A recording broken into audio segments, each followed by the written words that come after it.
সাইয়েদনা আলী রাদিয়াল্লাহু তাআলা আনহু যুদ্ধের ময়দানে মারাত্মকভাবে জখম হলেন, আহত হলেন।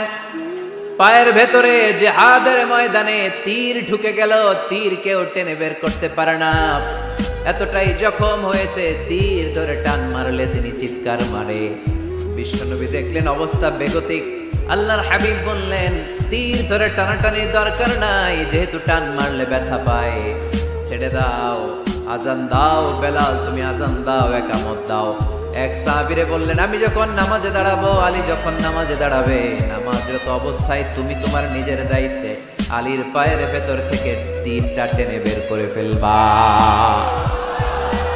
আজান দেয়া হলো, একামত হলো, বিষ্ণু ইসলাম নামাজ পড়তে শুরু করলেন।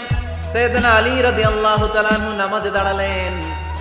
ওই সাহাবী দাঁড়ান নাই, বিশ্বনবীর পরামর্শ অনুযায়ী কাতারের ভেতর দিয়ে যে বিশ্বনবীর মেয়ের জামাতা সাইয়েদনা আলী রাদিয়াল্লাহু তাআলা আনহুর পা থেকে টান মেরে তীর বের করেছে। টান দিয়ে তীর খোলা হয়েছে, কিন্তু সাইয়েদনা আলী মুহূর্তের জন্য টের পান না। আগে টান মারতেছে, ব্যথা পায়, চিৎকার মারে, চিৎকার মারে, কিন্তু সালাত অবস্থায় টান মেরে তীর বের করেছে, উনি টেরই পান নাই। আল্লাহু আকবার। তার মানে যখন নামাজে তিনি দাঁড়িয়েছেন, দিন দুনিয়ার হুঁশ তার ছিল না। তার হুঁশ, জ্ঞান, চিন্তা, ধ্যান সব কিছু চলে গিয়েছে একজনের দিকে, তিনি কে? এজন্য বিশ্বনবী বলতেন, আনতা আবুদাল্লাহা কাআন্নাকা তারা ফাইন লাম তাকুন তারাহু ফাইন্নাহু ইয়ারাক। এমন ভাবে নামাজ পড়বে, মনে করবে তুমি আল্লাহকে দেখে দেখে নামাজের মুসল্লায় আছো, ঠিক কি না? যখন নামাজ পড়বা ভাববা তুমি আল্লাহকে দেখছো। আর যদি এটা কষ্ট হয়, অ্যাটলিস্ট এটা ভাবো যে আল্লাহ তোমায় দেখছে। আমাদেরকে দেখে কে? আমি যে নামাজ পড়ি, দেখে কে? এই চিন্তাটা মাথায় থাকার দরকার আছে না নাই? কিরে ভাই, এখানে তো ধাক্কাধাক্কি করে লাভ নাই। প্রজেক্টর গুলো কোন দিকে? প্রজেক্টর আছে ওই যে পেছনে প্রজেক্টর, ওখানে চলে যাও। এখানে দেখার জন্য যদি ধাক্কাধাক্কি করো, বিশৃঙ্খলা হবে। সাউন্ড নাই। এই মাইকটা কি কাজ করে না তোমার? তো সাউন্ড পায় না কেন? আচ্ছা আচ্ছা, সাউন্ড কম বলে যদি চিল্লাও, তাহলে তো আমার কথা আরো শোনা যাবে না। ও দেখতেছে, ওকে দেখতে দাও। এত বড় গ্যাদারিং এ এইদিকে সমস্যা হবে, ওদিকে তার ছিঁড়ে যাবে, ওদিকে সাউন্ড বক্স নষ্ট হয়ে যাবে, এটা খুব স্বাভাবিক। তোমাদের সহযোগিতা লাগবে, তা না হলে তো একটু পর পর আলোচনার মাঝখানে ব্রেক দিলে আলোচনা করা যাবে না। লক্ষ লক্ষ লোকের সমাগম, এখানে কিছু সমস্যা হবেই, এগুলো মেনে নিয়েই আমাদেরকে বসে থাকতে হবে, ঠিক কিনা? মাইক অপারেটর, লাস্ট চান্স দিলাম তোমার, এটা ঠিক করো তাড়াতাড়ি। তোমার মাইকের কারণে অনেকবার ব্রেক হয়েছে আমার আলোচনা। হয়েছে, একটা ছেলে কথা বলবো না এখানে। এই ছেলে চুপ, ইয়েলো জ্যাকেট চুপ, কথা নাই, চুপচাপ দাঁড়ায় থাকো। এদিকে তাকান। আন তা'বুদাল্লাহা কাআন্নাকা তারা ফাইন লাম তাকুন তারাহু ফাইন্নাহু ইয়ারাক। এমন ভাবে নামাজ পড়ো, এটা চিন্তা করো যে আল্লাহ তোমায় দেখছে। আল্লাহ ইজ ওয়াচিং মি, তাই না? আল্লাহ ইজ অবজার্ভিং মি, আমার আল্লাহ আমাকে দেখছে।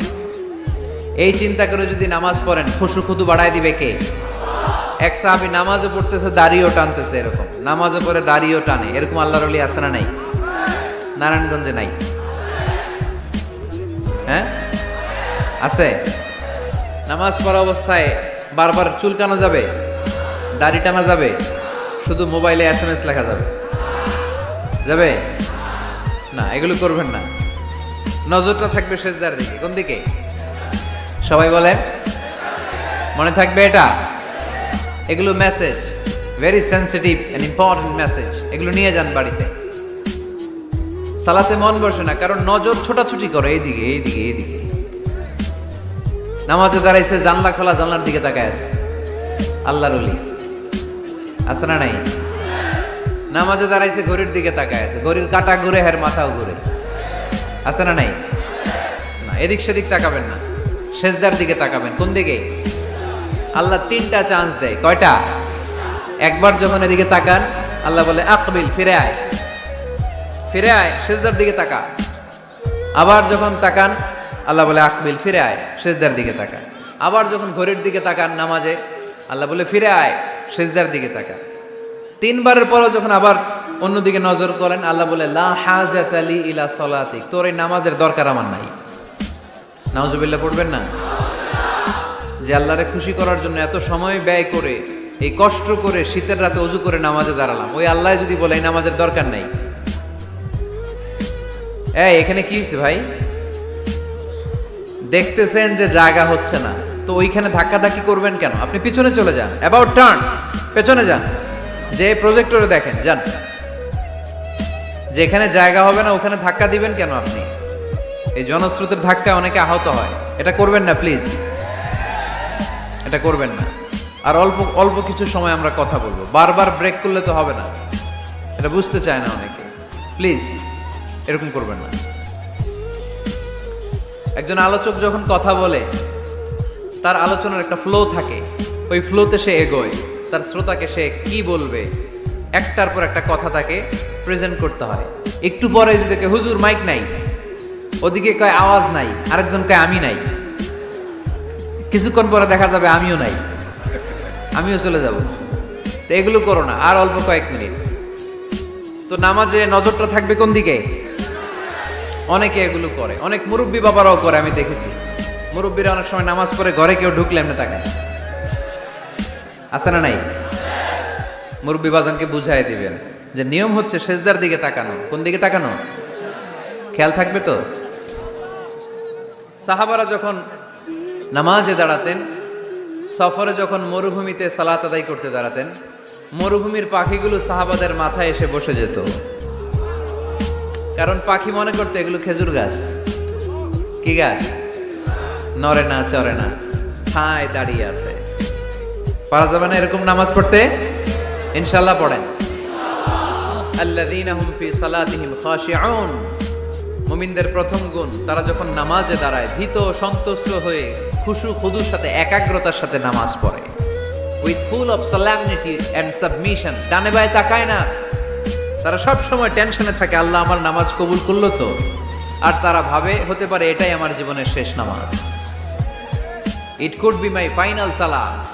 Perform the salah as if this is your last and final prayer. এমন ভাবে নামাজ পড়ো, চিন্তা করো যে হতে পারে এটাই তোমার জীবনের শেষ নামাজ, আর হয়তো আমি আল্লাহর সিজদা দেওয়ার সুযোগ পাবো না। আজকের মাহফিল শেষ করে আমরা বাসায় পৌঁছতে পারবো, কোনো গ্যারান্টি আছে আমার? আর 10 মিনিট হায়াত আছে আমার, কোনো গ্যারান্টি নাই। আর 2 মিনিট বাঁচবো, গ্যারান্টি আছে? শ্বাস যেটা নিলাম এটা ফেলতে পারবো, গ্যারান্টি আছে? তো মুসল্লায় যে দাঁড়াইলেন, নামাজ যে পড়লেন, এরপরে আরেকবার নামাজের সুযোগ পাবেন, গ্যারান্টি আছে? তো তাহলে প্রত্যেক নামাজের সময় মুসল্লায় দাঁড়িয়ে আমরা এটা ভাবি না কেন যে এটাই হতে পারে আমার শেষ নামাজ? This could be my final সালাহ, হতে পারে এটাই আমার শেষ নামাজ। এরকম চিন্তা নিয়ে যদি আপনি নামাজে দাঁড়ান, তাহলে মন এদিক সেদিক যাবে। অনেকে নামাজেও দাঁড়ায়, আবার টেলিভিশনে কোন নিউজ দিচ্ছে ওইটার টেনশনও থাকে, আছে না নাই? নামাজেও দাঁড়ায়, শেয়ার বাজারের দাম বাড়লো না কমলো টেনশন করে। নামাজেও দাঁড়ায়, মাশরাফি ছক্কা মারলো না আউট হইলো, টেনশন আছে না নাই? যার যেদিকে আগ্রহ ওইটা নিয়ে পড়ে থাকে নামাজে, ওই নামাজকে আল্লাহ কবুল করবে? এজন্য এমন ভাবে সালাতে দাঁড়াবো, ভাববো যে হতে পারে এটাই আমার জীবনের শেষ নামাজ। আজকে যদি বলা হয় রাত 12টায় মালাকুল মাউত এসে আপনার রূহ নিয়ে যাবে, this night is your last night in your life, আপনার জীবনে এটা শেষ রাত, এখন আপনি যে নামাজের সুযোগটা পাবেন, লাস্ট চান্স, আপনি ওই দিন কি করবেন? আহা, কত সুন্দর করে অজু বানাবেন, তাই না? সাদা ধবধবে পাঞ্জাবি পরে আতর মাখবেন, মুসল্লাটা বিছিয়ে, হায় রে কি সুন্দর নামাজ, কি সুন্দর রুকু দিবেন আপনি। ওই দিনের রুকুটা হবে আপনার জীবনের শ্রেষ্ঠ রুকু, ওই দিনের সেজদা হবে আপনার জীবনের শ্রেষ্ঠতম সেজদা। সেজদায় লুটিয়ে পড়ে চোখের পানি দিয়ে আপনি জায়নামাজ ভিজিয়ে দিবেন, তাই না? কারণ আপনি confirm this is your last সালাহ, এটা আপনার শেষ নামাজ। তো প্রত্যেক ওয়াক্তে যে দাঁড়াই, কোনো গ্যারান্টি আছে যে আরেকটা নামাজের সুযোগ পাবো? তাহলে প্রতি ওয়াক্তেই আমরা এটা ভাবি না কেন যে এটা আমার জীবনের শেষ নামাজ হতে পারে? বিশ্বাসীরা যখন নামাজে দাঁড়ায় তারা ভাবে it could be my last and final সালাহ, চিল্লায় বলতে হবে ঠিক কিনা? এজন্য আল্লাহ বললেন قد أفلح المؤمنون الذين هم في صلاتهم خاشعون, সফল হয়েছে তারা, ঈমান এনেছে যারা। ইমানদারের প্রথম গুণ, তারা যখন নামাজের জন্য মুসল্লায় দাঁড়িয়ে যায়, দিন দুনিয়ার হুঁশ তার থাকে না, তার ধ্যান জ্ঞান চলে যায় একজনের দিকে, তিনি কে? ধীরস্থির ভাবে সালাত পড়তে হবে, তা'দিলুল আরকান মেনটেইন করে। এক সাহাবী নামাজ পড়ে আল্লাহ রাসূল সাল্লাল্লাহু আলাইহি ওয়াসাল্লামের কাছে আসলেন। আল্লাহ রাসূল বললেন, সল্লি ফা ইন্নাকা লাম তুসল্লি, যাও নামাজ পড়ো, নামাজ হয় নাই। আবার নামাজ পড়লেন, আবার আসলেন, আল্লাহ রাসূল একই কথা বললেন, সল্লি ফা ইন্নাকা লাম তুসল্লি, রিপিট ইউর সালাহ because you didn't offer your সালাহ in a correct way, in a correct manner. সঠিক পদ্ধতিতে সালাত হয়নি। উনি কি করবেন? আবার যে বললেন, আবার আসলেন, আল্লাহ রাসূল বললেন, সল্লি ফা ইন্নাকা লাম তুসল্লি, সালাত পড়ো, হয় নাই। এবার সাহাবী কেঁদে দিলেন, বললেন, ইয়া রাসূলুল্লাহ, এর চেয়ে ভালো করে তো আমি পড়তেই জানি না। আল্লাহ রাসূল সাল্লাল্লাহু আলাইহি ওয়াসাল্লাম সাহাবীকে জড়িয়ে ধরলেন, বললেন, আসো তোমারে শিখাইয়া দেই, যখন নামাজে দাঁড়াবা তাড়াহুড়ো করবে না। There is no rushing in সালাহ, there is no hastiness in সালাহ। সালাতে তাড়াহুড়ো নাই। যখন দাঁড়াবা রিল্যাক্স, যখন রুকুতে যাবা রিল্যাক্স, সিজদায় লুটিয়ে পড়বা রিল্যাক্স। তাড়াহুড়ো করা যাবে? রুকুতে যখন যাবা পিঠটাকে সোজা করবা, স্ট্রেট ফরওয়ার্ড। আল্লাহ রাসূল সাল্লাল্লাহু আলাইহি ওয়াসাল্লাম যখন রুকু দিতেন, ওনার রুকু দেওয়া পিঠটা এতটাই স্ট্রেট ফরওয়ার্ড আর সোজা হতো, সাহাবারা বলতেন এখানে পানির গ্লাস রেখে দিলে পানিটাও কাঁপতো না, গ্লাসটাও নড়তো না। তার মানে রুকুর পিঠ খুব বাঁকা ছিল, তাই না? কি ছিল? স্ট্রেট ফরওয়ার্ড, সোজা। লা ইয়াসুব্বু ওয়ালা ইয়াকনিউ। আমাদের অনেকের মাথা অনেক নিচে চলে যায়, অনেকেরটা এরকম থাকে না, স্ট্রেট ফরওয়ার্ড। আল্লাহ রাসূল সাল্লাল্লাহু আলাইহি ওয়াসাল্লাম বললেন, সবচেয়ে বড় চোর যে নামাজে চুরি করে। সাহাবারা বললেন, কাইফা ইয়াসরিকু ফিস সালাহ ইয়া রাসূলুল্লাহ, হে আল্লাহর রাসূল, সালাতে আবার চুরি করে কেমনে? আল্লাহ রাসূল সাল্লাল্লাহু আলাইহি ওয়াসাল্লাম বললেন, ইয়াসরিকু ফি রুকুইহি ওয়া সুজুদিহি, রুকু সিজদায় চুরি করে, পিঠ সোজা করে না। রুকু থেকে সোজা হয়ে দাঁড়িয়ে কয়েক সেকেন্ড অপেক্ষা করা, এটা ওয়াজিব। দুই সেজদার মাঝখানে 1-2 সেকেন্ড স্থির হয়ে বসে থাকা ওয়াজিব। আমাদের অনেকেই রুকু থেকে কোন রকম নামকাওয়াজ মাথাটা উঁচু করে সেজদায় দৌড় মারে, আছে না নাই? এক সেজদা দিয়ে কোন রকম মাথাটা তুলে আরেক সেজদায় দৌড় মারে, আছে না নাই? এরা রুকু সেজদায় চুরি করে, এরা নামাজ চোর। এরকম করা যাবে? তাড়াহুড়ো করবেন? কখনো তাড়াহুড়ো করা যাবে? নামাজে তাড়াহুড়ো নাই। নামাজে কি নাই? নামাজে করতে হবে রিল্যাক্স। নামাজে কি করব? সবাই বলেন, কি করব? যারা তাড়াহুড়ো করে এদেরকে বলতে পারবেন এটা, তুমি তাড়াহুড়ো করছো কেন? নামাজে তুমি রিল্যাক্স করবা। যখন রুকুতে যাবা, হাত্তা তাতমাইন্না রাকিআন, রিল্যাক্সের সাথে রুকু, পিঠটা সোজা। সিজদায় লুটিয়ে পড়বা, তুমি তো আল্লাহর কাছে চলে গিয়েছো। আকরাবু মা ইয়াকুনুল আবদু মির রাব্বিহি ওয়া হুয়া সাজিদ ফাআকসিরু ফীহি দুআ। আল্লাহ রাসূল বললেন, বান্দা যখন সিজদায় লুটিয়ে পড়ে, বান্দা তখন আল্লাহর সবচেয়ে কাছে চলে যায়। ফাআকসিরু ফীহি দুআ, তাই তখন বেশি বেশি দোয়া করো। আমরা যখন মসজিদের কার্পেটে সেজদা দেই, দেখা যায় যে সেজদাটা, কপালটা কার্পেটে পড়ে, জায়নামাজে পড়ে, মসজিদের টাইলসে পড়ে। কিন্তু বিশ্বনবী বলে, না, টাইলসে পড়ে না, জায়নামাজে পড়ে না, তোমার সেজদাটা আল্লাহর কুদরতি পায়ের উপর যেয়ে পড়ে। এজন্য তাড়াহুড়ো করা যাবে না। ইযা উকিমাতিস সালাহ ফালা তা'তুহা তাসআউন, যখন একামত হয়ে যায় দৌড়াদৌড়ি করে, রাশিং করে নামাজে যেও না। ওয়া আতুহা তামশুন, রিল্যাক্সের সাথে যাও। ফামা আদরাকতুম ফাসাল্লু, যে যতটুকু পাও ইমাম সাহেবের সাথে পড়ো। দেরি হয়ে গেলে ওমা ফাতাকুম ফাআতিম্মু, যেটা ছুটে গেছে একা একা পড়ো। 4 রাকাত পেয়েছে, 2 রাকাত, বাকি 2 রাকাত একা একা পড়ার সুযোগ আছে না নাই? তো তাড়াহুড়ো করেন কেন আপনারা? আর তাড়াহুড়ো করবেন? অনেকে ওযুখানায় তাড়াহুড়ো করে। মাগরিবের নামাজ ইমাম সাহেব শুরু করছে, ওয়াদ-দুহা ওয়াল লাইলি ইযা সাজা, সবার মুখস্থ আছে না নাই? তো উনি তখন হাত ধুইতেছে, এখনো মাথা মাসে আর পা ধোয়া বাকি। উনি হিসাব মিলাই ফেলছে, তাড়াহুড়ো করে দৌড় দিতে হবে, তা না হলে রাকাত পাওয়া যাবে না। মসজিদের টাইলস ছিল পিছলা, উল্টায় পড়ছে, লুঙ্গি একদিকে, মুসল্লি আর একদিকে। এরকম আছে না নাই? আমাদের এলাকায় একজন এরকম দৌড় মেরে পা ভাঙে ফেলছে, উল্টায় পড়ে, লুঙ্গি একদিকে, ও আরেকদিকে। এরকম করবে না। মনে রাখতে হবে, এই মাহফিলগুলোতে এসে শুধু স্লোগান সর্বস্ব মাহফিল দিলাম। তাহলে 1 নম্বর পয়েন্ট সবার কাছে ক্লিয়ার? আচ্ছা, 2 নম্বর আল্লাহ বললেন, ওয়াল্লাযীনা হুম আনিল লাগবি মুরিদুন, মুমিন বান্দাদের 2 নম্বর বৈশিষ্ট্য, তারা অনর্থক কাজ থেকে মুখ ফিরিয়ে নেয়।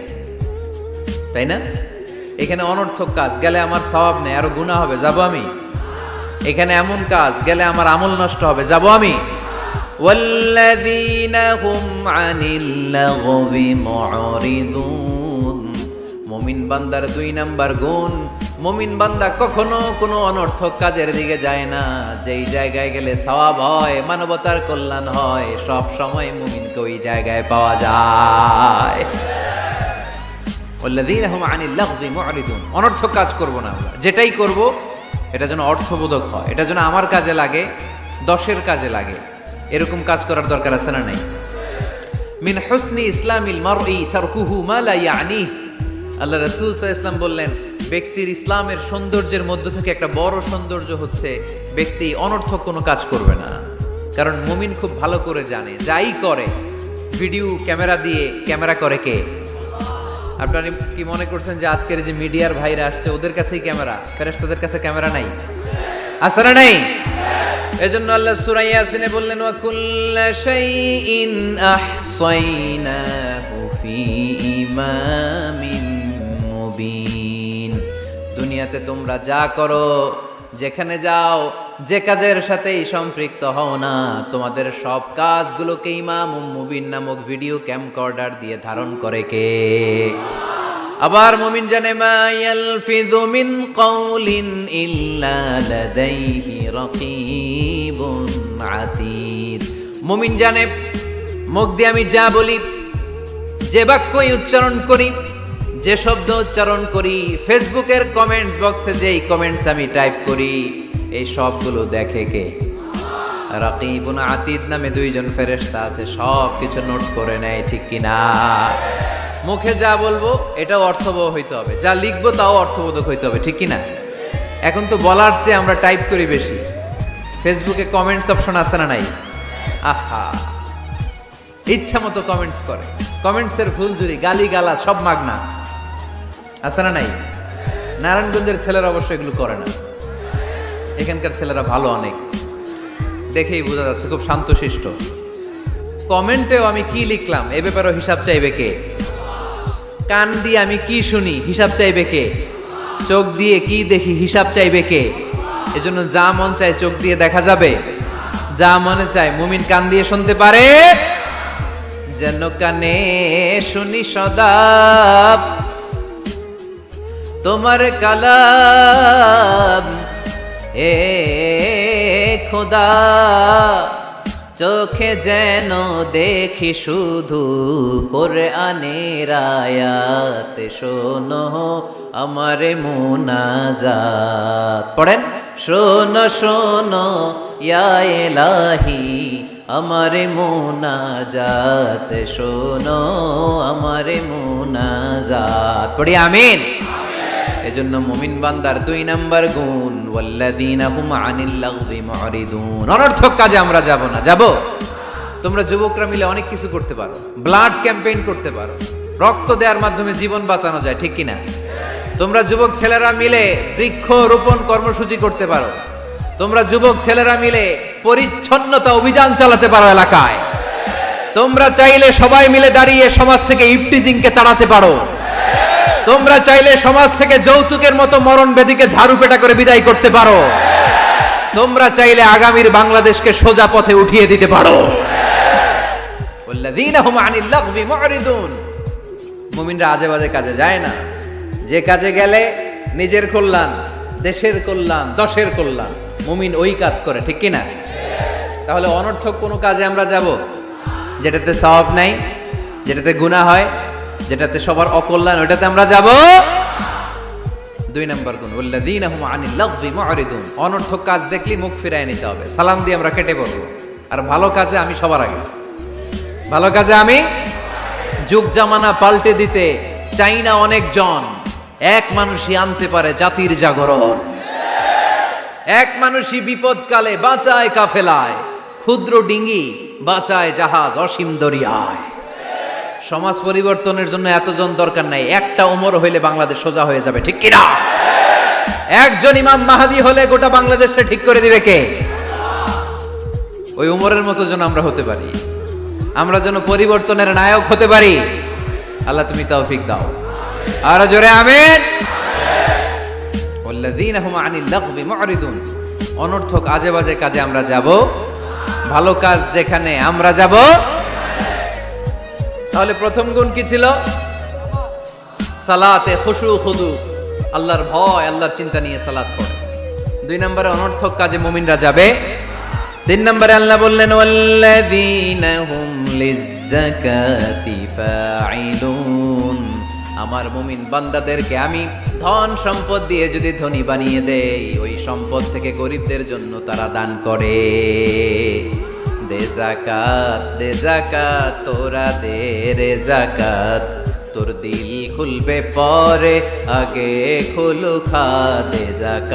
দে যাকাত তোরা দে রে যাকাত, ঠিক কি না? ওফি আমওয়ালিহিম হাক্কুন লিসাইলি ওয়াল মাহরুম, তোমার সম্পদে গরিব দুঃখীর অধিকার আছে। আমি যে যাকাত দেই এটা আমি কিন্তু করুণা করি না, বরং ও যাকাত নিয়ে ও আমারে করুণা করে। কথা বুঝতে পেরেছেন? আমি যাকাত দেওয়াটা আমার উপর ফরজ, কিন্তু যে গরিব ওর জন্য কি যাকাত নেওয়া ফরজ? ওর ঘরে টাকা নাই, ও বললে আমি রোজা রাখবো কিন্তু যাকাতের টাকা নিমু না, কোনো সমস্যা আছে? কিন্তু আমি যদি কই যাকাত দিমু না, সমস্যা আছে না নাই? তাহলে আমি করুণা করি নাই, ও যে আমার থেকে যাকাতের প্যাকেটটা নিয়ে এই বিশাল ফরজ ইবাদত পালনে আমারে সহায়তা করলো, ও আমারে করুণা করেছে, ও এসে আমারে দয়া দেখিয়ে গিয়েছে, ঠিক কি না? কিন্তু অনেকে যাকাতের শাড়ি দেয়, লুঙ্গি দেয়, আবার মাইকে ঘোষণা দিয়ে দেয় অমুক দিন যাকাতের শাড়ি দেয়া হবে, লুঙ্গি দেয়া হবে। আহা, গরিব মানুষগুলো ধাক্কা ধাক্কি করে পদপৃষ্ঠ হয়ে মারা যায়। কিয়ামতের দিন মার্ডার কেসের আসামি করে তোরে আল্লাহ দাঁড় করাবে। তোমার কারণে এই মানুষগুলো মারা গিয়েছে, অব্যবস্থাপনার কারণে। এরকম নিউজ বাংলাদেশে আছে না নাই? যাকাতের শাড়ি বলে কোনো শাড়ি আছে? যাকাতের লুঙ্গি বলে কোনো লুঙ্গি আছে? সমাজ থেকে দারিদ্রতা বিমোচনের জন্য যাকাত। এমন কিছু দিবেন যাতে করে সে কিছু করে খেতে পারে। সিএনজি কিনে দেন একটা, ছেলেটা সিএনজি চালাবে, অটোরিকশা চালিয়ে স্বাবলম্বী হবে, ঠিক কিনা? অস্ট্রেলিয়ান গাভী কিনে দেন, গরুর দুধ বিক্রি করে স্বাবলম্বী হবে, ঠিক কিনা?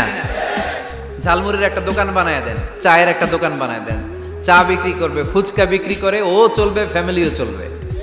আর যদি একটা শাড়ি, একটা লুঙ্গি, 1 কেজি সয়াবিন তেল আর 1 কেজি চাল দিয়ে দেন, এটা নিয়ে দুপুর পর্যন্ত চলবে, রাত্রে বেলায় আরেক জায়গায় লাইনে দাঁড়াবে। দারিদ্রতা কি দূর হবে? একদিকে গাছতলা, আরেকদিকে 5 তলা, ওই বাংলাদেশ আমরা চাই না, ঠিক কিনা?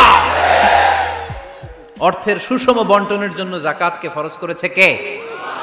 এজন্য আল্লাহ বললেন আল্লাযীনা হুম লিয-যাকাতি ফাঈলুন, আমার মুমিন বান্দার 3 নাম্বার গুণ, তারা যাকাত দেয়, তারা সম্পদ জমিয়ে রাখে না। আল্লাযীনা ইয়াকনিজুনা আয-যাহাবা ওয়াল ফিদ্দাতা ওয়া লা ইউনফিকুনাহা ফী সাবিলিল্লাহ ফাবাশশিরহুম বিআযাবিন আলীম। যারা সম্পদ জমায়, কেমন আছেন? ভালো আছেন? আপনি এমপি মহোদয়? আচ্ছা আচ্ছা, মাশাআল্লাহ, চেয়ারম্যান সাহেব বসুন। এই জন্য একদিকে রাস্তার একদিকে গাছতলা, একদিকে 5 তলা, এরকম সমাজ চাই নাকি আমরা? না, সম্পদের তারল্য ছড়িয়ে পড়তে হবে, ঘর থেকে ঘরে, দ্বার থেকে দ্বারে, ঠিক কিনা? যারা সম্পদ জমায় রাখে, ব্যাংক ব্যালেন্স করে, এগুলো করি না তো আমি, আগে যা করছেন এটি। একদিকে গাছতলা, আরেকদিকে 5 তলা, এরকম চাই আমরা? না, আমরা চাই এদেশে কোনো দারিদ্রতা না থাক, নো পভার্টি ইন বাংলাদেশ, ঠিকই না? এসডিজি, সাস্টেইনেবল ডেভেলপমেন্ট গোল আছে 17টা, এর মধ্যে একটা গোল হচ্ছে নো পভার্টি, কোনো দারিদ্রতা থাকতে পারবে না। এজন্য আমাদেরকে কাজ করে যেতে হবে। যারা সম্পদ জমায়, এই সম্পদগুলো কিয়ামতের দিন হবে সুজাআন আকরা, টেকো সাপ, পা থেকে পেঁচাতে পেঁচাতে কোমর, কোমর থেকে পেঁচাতে পেঁচাতে গলা, ছবল মারবে আর বলবে আনা মালুক আনা কানজুক, আমি তোর সম্পদ, আমি তোর ব্যাংক ব্যালেন্স, আমার না খাওয়ার জন্য জমাইছিলে, আজকে খা। খাইবেন ওই দিন? খাইবেন? ওই দিন সাপের এক একটা কামড়ে দেহটা 70 গজ জমিনের ভেতরে ঢুকে যাবে, ঠিক কিনা? এজন্য ওয়াল্লাযীনা হুম লিয-যাকাতি ফাঈলুন, আমার বিশ্বাসী বান্দারা কৃপণ হয় না, আমার মুমিন বান্দারা কিপটা হয় না। তারা যখন সম্পদের মালিক হয়, আমার রাস্তায় তারা যাকাত দেয়, ঠিক কিনা? দান করে, দিলে বাড়ায় দেয় কে? দিলে কমে কখনো? গোপনে দান করবেন, ওই গোপনে দানের সওয়াব বেশি। গোপনে দান করলে কিয়ামতের দিন আল্লাহ তাআলা আরশের নিচে আপনারা ছায়া দিয়ে দিবে। তাহলে 1 নাম্বার সালাত, 2 নাম্বার আজে বাজে কাজে আমরা নাই, 3 নম্বরে আমরা যাকাত দিব, 4 নম্বরে আল্লাহ বললেন ওয়াল্লাযীনা হুম লিফুরুজিহিম হাফিযুন, আমার মুমিন বান্দারা তাদের লজ্জাস্থানের হেফাজত করে। 4 নাম্বার। এটা কয় নাম্বার? এটা যুবকদের ওয়াজ। লজ্জাস্থানের, দে গার্ড দেয়ার প্রাইভেট, লজ্জাস্থানের হেফাজত করতে হবে। আল্লাহ রাসূল সাল্লাল্লাহু আলাইহি ওয়াসাল্লাম বললেন মাইয়াদমান লি মা বাইনা লিহিয়াইহি ওয়া মা বাইনা রিজলাইহি আদমান লাহুল জান্নাহ। খুব জরুরি হাদিস, যুবক ভাইরা খেয়াল করে শোনো। যে ব্যক্তি 2টা অঙ্গের গ্যারান্টি, বিশ্বনবী বললেন আমার যে উম্মত 2টা অঙ্গের গ্যারান্টি আমারে দেয়, আমি নবী তারে জান্নাতের গ্যারান্টি দেই। 1 নাম্বার মা বাইনা লিহিয়াইহি, এই 2 চোয়ালের মাঝখানে যে অঙ্গ থাকে, সে যদি গ্যারান্টি দেয় ওই অঙ্গের পাপ করবে না, মানে জিহ্বা। সে যদি ওয়াদা দেয় জিহ্বা দিয়ে মিথ্যা বলবে না, চগলখুরি করবে না, একজনের কথা আর একজনের কানে লাগাবে না, এই ওয়াদা যদি দেয়। আরেক হলো 2 রানের মাঝখানে যা আছে মানে লজ্জাস্থান, এই জিহ্বার লজ্জাস্থান দিয়ে কোনো পাপ কাজের সাথে সে জড়িত হবে না। এই গ্যারান্টি যদি কোনো উম্মত আমারে দেয়, আমি নবী তারে জান্নাতের গ্যারান্টি দে। You have to guard your private. বিবাহ বহির্ভূত কোন সম্পর্ককে ইসলাম জায়েজ করে নাই, এজন্য এগুলো করা যাবে। গার্লফ্রেন্ড বয়ফ্রেন্ড করা যাবে? গার্লফ্রেন্ড আছে কার কার দেখি হাত তোলো। মাশাআল্লাহ, সাহস আছে ওদের, বুকের পাটা আছে। হাত নামা বেটা। এই গার্লফ্রেন্ড বয়ফ্রেন্ডের সাথে আমাদের কোনো সম্পর্ক, আমরা বিয়ে করব। কি করব? বিয়ে করব। চেয়ারম্যান সাহেব বিয়ে করাই দিয়ে এগুলোতে আপনার দায়িত্বে দিয়ে গেলাম। এই গার্লফ্রেন্ড বয়ফ্রেন্ড এগুলো ইসলামের কালচার নয়। বিয়ের চেয়ে ভালো কাজ পৃথিবীতে হতে পারে। বিয়ে করতে গেলে বাপে বলে আগে নিজের পায়ে দাঁড়া, তো এতদিন ও কার পায়ে দাঁড়াইছে? ছেলে মেয়েদেরকে সাহস দেন, ছেলেও পড়বে। ওই যে একজন চিল্লান দিয়ে উঠছে, ওর কমন পড়ছে, কমন পড়ছে। মাশাআল্লাহ। গার্ডিয়ানরা যারা আছেন ওদের দুঃখ কষ্ট একটু বুঝছেন আপনারা, মিলাই দিয়েন ওদেরকে, বিয়ের পিড়িতে বসায় দিয়েন। বিয়েতে কল্যাণ, বিয়েতে বরকত। বিয়ের মতো ভালো কাজ হতে পারে না। সব নবীরা বিয়ে করেছেন। আর নিকাহ মিন সুন্নতি, বিয়ে আমার সুন্নাত। ফামান রাগিবা আন সুন্নতি ফালাইসা মিন্নি, যে আমার সুন্নতকে ভালোবাসে না সে আমার উম্মত হতে পারে না। বিয়েটাকে সহজ করে দেন। যেই সমাজে বিয়ে সহজ ওই সমাজে জিনা কঠিন, তাই না? যেই সমাজে জিনা সহজ ওই সমাজে বিয়ে কঠিন। আমাদের সমাজে জিনা করা সহজ, বিয়ে করতে লাগে 10 লাখ, জিনা করতে লাগে 1000, ঠিক কি না?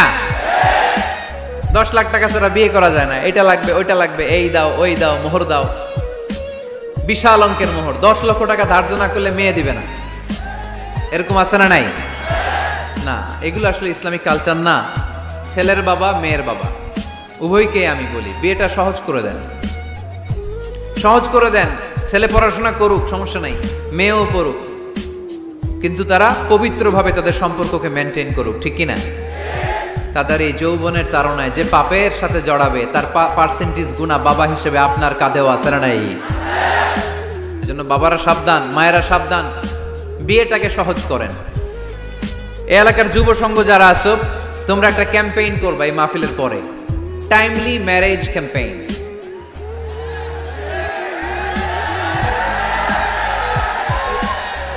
Timely marriage campaign. সময় মতো বিয়ে দিতে হবে, দেরি করা যাবে। বাপ মা বুঝে না, একজনকে হুজুর আব্বাই বুঝে না। গার্ডিয়ান যারা আছেন একটু সদয় হন। ওরা যে পাপের সাথে, পাপের রাস্তা যে ওরা চিনে যাচ্ছে, পাপের পথে যে জড়িয়ে যাচ্ছে, আল্লাহর সুপ্রিম কোর্টের কাঠগড়ায় আসামি করে আল্লাহ সেদিন আপনারে দাঁড় করাবে। আল্লাযীনা হুম লিফুরুজিহিম হাফিযুন, they guard their privates. মুকদ্দমাতুল হারামে হারাম, এট এ গ্ল্যান্স। একটা নারীর দিকে চোখ পড়ে যাওয়া এটা হারাম না, কিন্তু এই চোখ পড়ার কারণে এটা জেনার দিকে নিয়ে যাবে, এজন্য এটাকেও হারাম করেছে কে? মুকদ্দমাতুল হারামে হারাম। এই নজরটা বড় খারাপ। আর নাযার সাহামুন মাসমুমুন মিন সিহামি ইবলিস। এই নজর হচ্ছে শয়তানের বিষ মাখানো তীরের মধ্য থেকে একটা ভয়ঙ্কর তীর। এই তীর দিয়ে শয়তান যুবক আর যুবতীদেরকে কাবু করে ফেলে।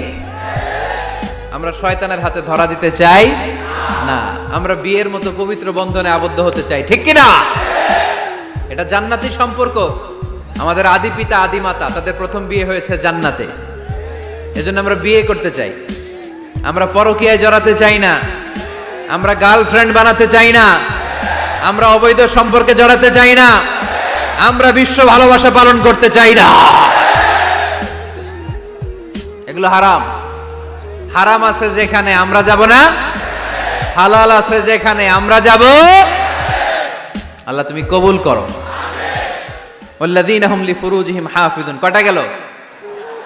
বাকি আছে কয়টা? শুনবেন শুনবেন। এরপরে আল্লাহ বললেন ওয়াল্লাযীনা হুম লিআমানাতিহিম ওয়া আহদিহিম রাউন। মুমিন বান্দারা কখনো আমানতের খেয়ানত করে না, ঠিক কি না? আমানতের খেয়ানত করে, আমানতের হেফাজত করে। ইন্নাল্লাহা ইয়া'মুরুকুম আন তুআদ্দুল আমানাতি ইলা আহলিহা। আল্লাহ আদেশ করেছেন আমানতদারের কাছে কিছু রাখা হলে সেজন্য আমানত পৌঁছে দেয়। আপনার বন্ধু আপনার কাছে একটা ল্যাপটপ রেখে গেল, এসে বলল 2 মাস পরে এসে বলল বন্ধু ল্যাপটপটা দাও। ঠিক যেমন যেমন সে দিয়েছে তেমন তেমন আপনি দিবেন, ঠিক কিনা? এটার নাম আমানত। লা ঈমান লিমান লা আমানাত লা। যার আমানতদারিতা নাই ওর ঈমানই নাই। এজন্য খবরদার। আল্লাহ রাসূল সাল্লাল্লাহু আলাইহি ওয়াসাল্লাম ছিলেন আমানতদার। এজন্য মক্কার লোকেরা আল্লাহ রাসূল সাল্লাল্লাহু আলাইহি ওয়াসাল্লামকে উপাধি দিয়েছিল আস-সাদিক আল আমিন। আল আমিন মানে আমানতদার, the most trustworthy personality in Mecca city. Mecca শহরের সবচাইতে আমানতদার। আমানতদারদেরকে সবাই ভালোবাসে। আমানত অনেকে মনে করে আমার কাছে 50,000 টাকার একটা বান্ডিল কেউ রেখে গেল, কয়দিন পরে নিয়ে গেল, এটা আমানত না। সব কিছু আমানত। আপনার সম্পদ আছে, এই সম্পদ আপনার কাছে আমানত রেখেছে কে? আপনার স্ত্রী আছে, এই স্ত্রী আপনার কাছে আমানত। আপনার সন্তান আপনার আমানত। আপনার ক্ষমতা আছে, এই ক্ষমতা আপনার কাছে আমানত। যিনি ইমাম সাহেব, ইমাম সাহেবের কাছে মসজিদ আমানত। যিনি চেয়ারম্যান সাহেব, ওনার কাছে ওনার ইউনিয়ন পরিষদ আমানত, ঠিক কিনা?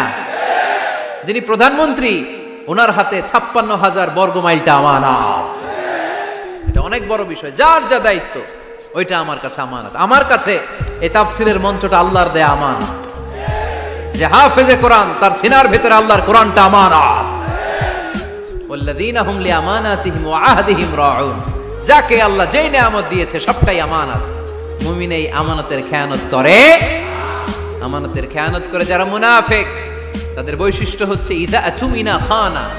আমানত রাখলে খেয়ানত করে। এরকম আছে না নাই? মক্কায় সবাই মিলে আল্লাহ রাসূল সাল্লাল্লাহু আলাইহি ওয়াসাল্লামের বাড়িতে আমানত রেখে